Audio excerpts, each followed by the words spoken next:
Here's what they did for their final recommendations.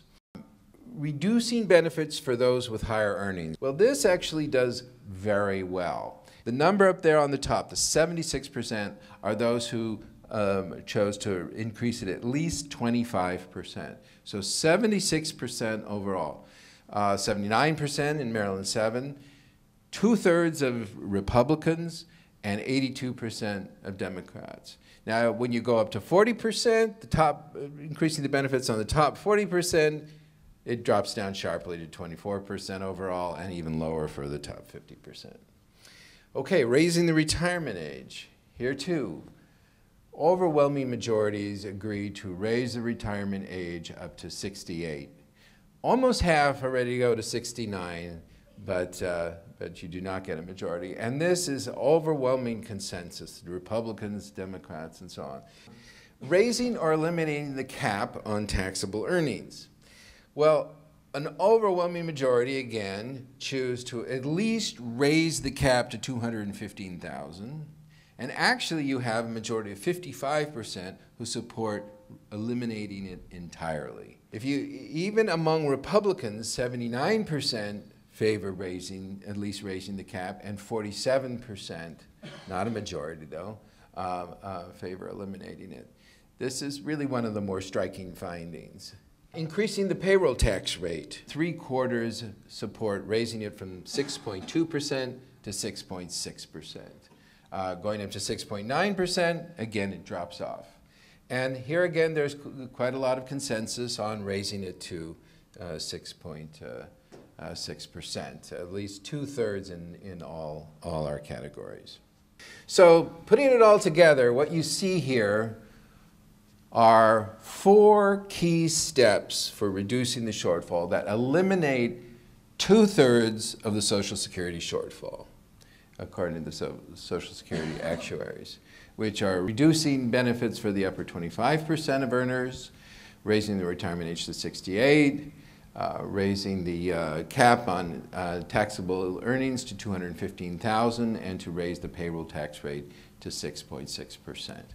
So there, between Maryland and Maryland 7, you get at least 3/4 supporting all of those options. Now, if you break it down by party, you have large majorities in every case supporting all 4 of these options, at least 2/3 in all of these cases.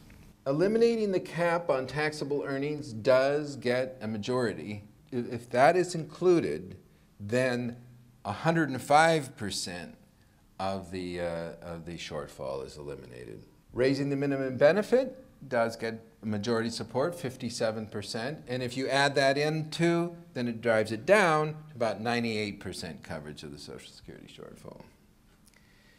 But to us, this is the key finding that you find when people sit down and really reason it through, that you find large bipartisan consensus for 4 key steps that eliminate 2/3 of the shortfall. Now, let me mention one other really interesting finding before we open it up for discussion. You might say to yourself, well, but aren't people looking out for themselves? What about people who have incomes over $100,000? Certainly they don't want to raise the cap. Well, it turns out that among people who have incomes over $100,000, more than 70% chose that as well. What about people who are going to be affected by an increase in the retirement age? We told people, if you're 47 or under, this will affect you. If you're 48 or older, you'll be grandfathered in. And then we looked, is there a difference? Are those people 47 and under less willing to raise the retirement age? And the answer is hardly at all. Basically, you have very large majorities, more than 8 in 10, of people who would be affected by the retirement age increase supporting it as well.